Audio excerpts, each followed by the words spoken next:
We believe as Democrats that a society as blessed as ours, the most affluent democracy in the world's history, one that can spend trillions on instruments of destruction, ought to be able to help the middle class in its struggle, ought to be able to find work for all who can do it, room at the table, shelter for the homeless, care for the elderly and infirm, and hope for the destitute. And we proclaim as loudly as we can the utter insanity of nuclear proliferation and the need for a nuclear freeze, if only to affirm the simple truth that peace is better than war because life is better than death.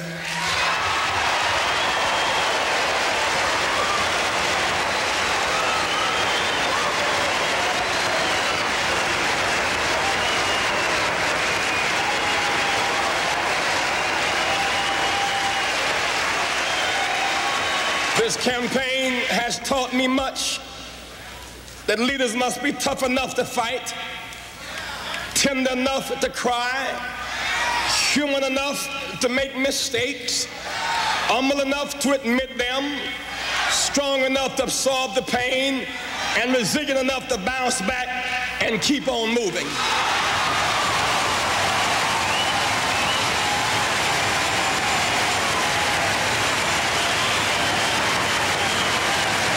We must turn from finger-pointing to clasp hands. We must share our burdens and our joys with each other once again. We must turn to each other and not on each other and choose higher ground.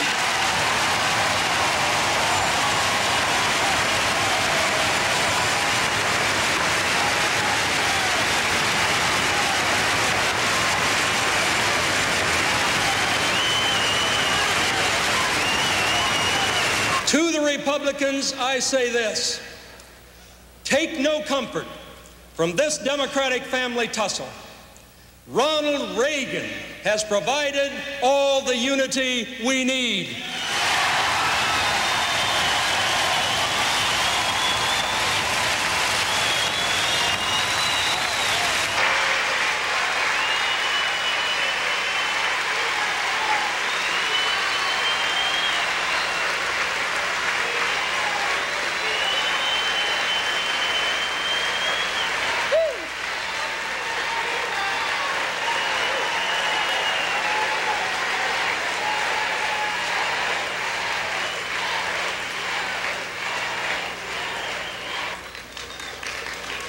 Our faith that we can shape a better future is what the American dream is all about.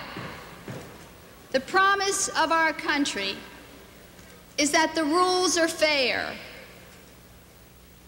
If you work hard and play by the rules, you can earn your share of America's blessings. Those are the beliefs I learned from my parents. And those are the values I taught my students as a teacher in the public schools of New York City.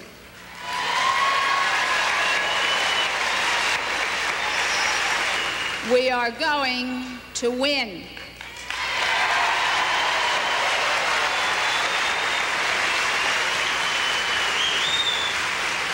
We are going to win because Americans across this country believe in the same basic dream.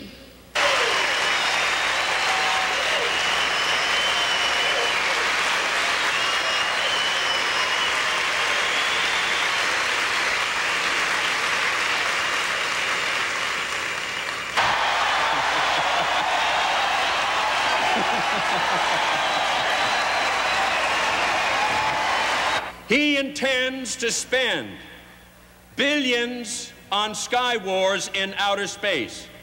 And that is why we must send him back to Hollywood, which is where both Star Wars and Ronald Reagan really belong.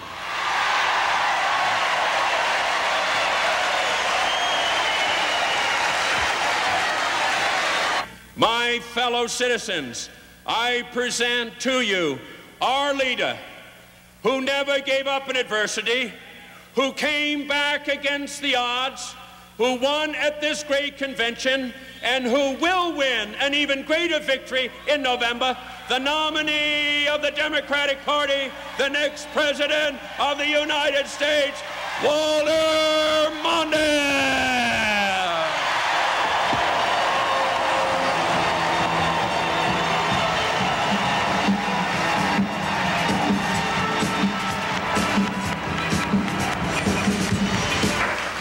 grew up and people ask us to imagine the future, we were full of dreams. But a few months ago, when I visited a grade school class in Texas and asked the children to imagine the future, they talked to me about nuclear war. Lately, as we've neared the election, this administration has begun to talk about a safer world. But there's a big difference. As president, I will work for peace from my first day in office and not from my first day of campaigning for re-election.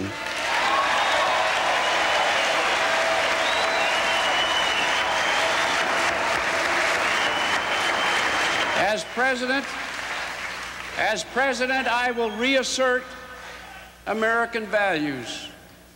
I'll press for human rights in Central America and for the removal of all foreign forces from the region. And in my first 100 days, I will stop the illegal war in Nicaragua.